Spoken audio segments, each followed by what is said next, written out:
Efektivitas di masa yang akan datang merupakan sebuah kunci. Selamat siang, salam sejahtera untuk kita semua.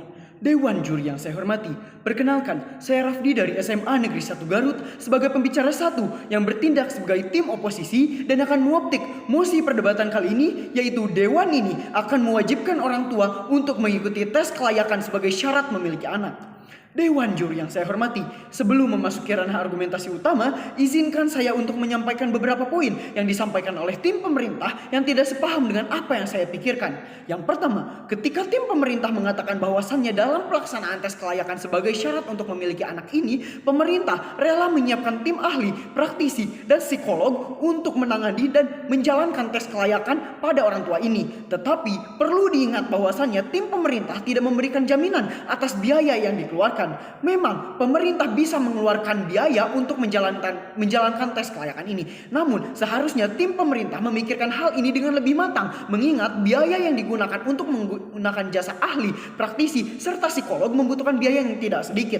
Selain itu, tim ahli yang diberikan pemerintah perlu dalam kuantitas yang sangat banyak, mengingat kondisi geografis di Indonesia yang sangat luas. Di sisi lain, seharusnya tim pemerintah juga mempertimbangkan biaya yang digunakan untuk masalah lain yang mengandung lebih banyak urgensi yang harus diselesaikan dengan biaya yang besar, seperti permasalahan pendidikan yang belum merata dan untuk pengembangan keluarga lainnya yang lebih urgensi di masa yang akan datang. Selain itu, pemerintah sudah mengeluarkan biaya yang cukup besar untuk pembangunan dan pengembangan biaya pendidikan anak.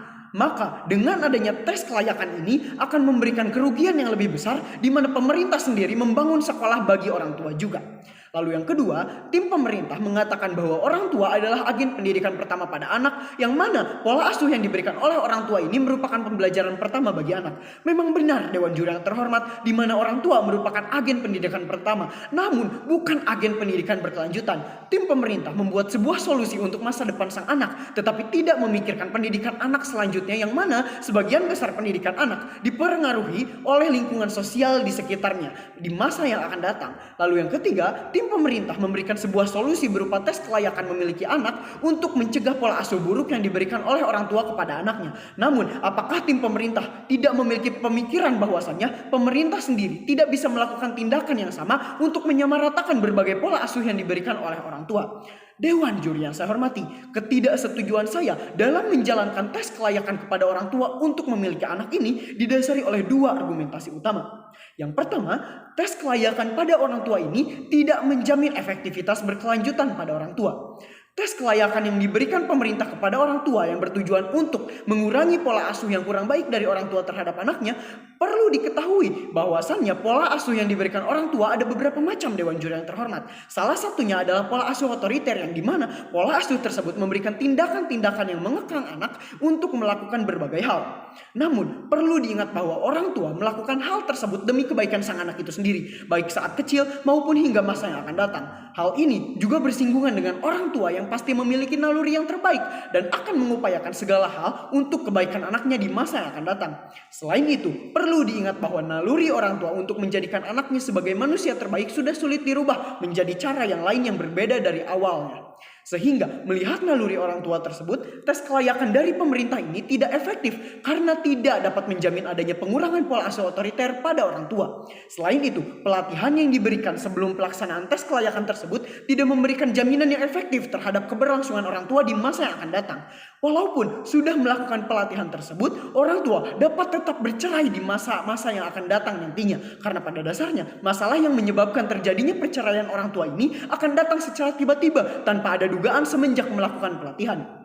Sehingga dengan adanya pelatihan dan tes kelayakan tersebut tidak efektif untuk mengubah orang tua memberikan pola asuh yang baik terhadap anaknya. Karena ketika orang tua sudah resmi bercerai, sang anak akan mendapatkan pengaruh negatifnya, seperti turut merasakan stres, hidup di bawah tekanan dalam memilih atau membagi waktu antara datang kepada pihak ayah ataupun pihak ibu, sehingga kepintaran anak dan kebaikan pola asuh orang tua yang sudah diberikan sejak kecil terkesan sia-sia. Maka dari itu, adanya pelaksanaan tes kelayakan ini tidak menjadikan sebuah solusi yang solutif, mengingat dengan tidak adanya efektivitas yang diberikan kepada pihak orang tua. Lalu argumentasi utama yang kedua, yakni pelaksanaan tes kelayakan pada orang tua hanya menghambat hak orang tua. Anak merupakan sebuah anugerah yang diberikan oleh Tuhan kepada orang tua. Fakta pernyataan ini juga bersinggungan dengan hak asasi manusia berupa orang tua untuk memiliki anak. Ketika tes kelayakan ini diberlakukan kepada seluruh orang tua, maka secara tidak langsung pemerintah menghambat hak orang tua untuk memiliki anak. Sebagai analogi, hal ini dapat dibuktikan ketika orang tua tidak lolos dalam pelaksanaan tes kelayakan tersebut.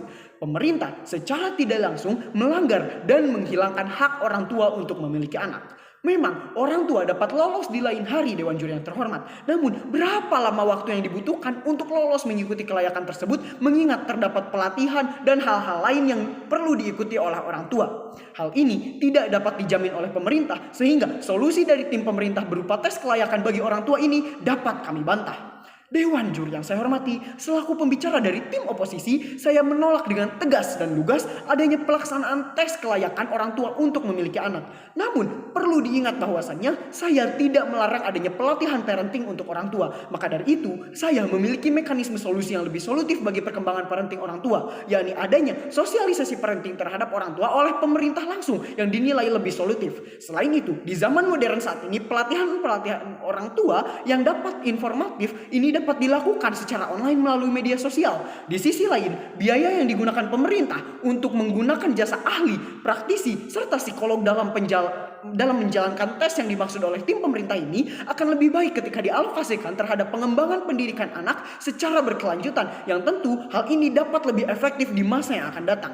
Sebagai analogi, apabila biaya yang dikeluarkan untuk menjalankan tes kelayakan bagi orang tua dalam satu wilayah membutuhkan biaya sebanyak 1 miliar, hal tersebut akan memberikan impact yang lebih besar apabila biaya yang digunakan tersebut dialokasikan untuk pengembangan pendidikan anak tersebut. Mengingat lingkungan anak di masa yang akan datanglah yang lebih berpengaruh akan kehidupan anak di kemudian hari dibandingkan dengan pola asuh yang diberikan oleh orang tua sedari kecil yang selalu diagung-agungkan oleh tim pemerintah. Lantas, Dewan Juri dapat menilai solusi mana yang lebih efektif antara solusi tim pemerintah berupa tes kelayakan dengan solusi tim oposisi berupa sosialisasi dan alokasi dana finansial terhadap pendidikan anak. Sekian, terima kasih. Bangga menjadi tim oposisi.